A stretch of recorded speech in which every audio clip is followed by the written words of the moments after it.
Guys, good morning. Ayan. Share ko lang sa inyo itong nabili kong isda. Ayan, oh. Ayan, masarap to eh. Ayan, maya-maya.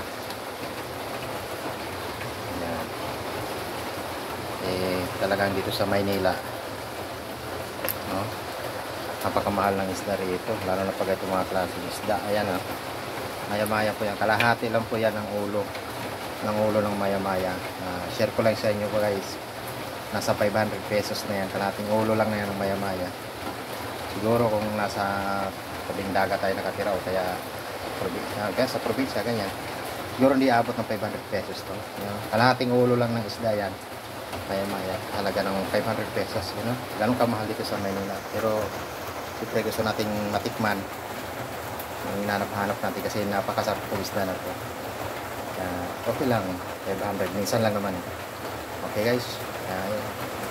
Share ko lang sa inyo. Okay, bye-bye.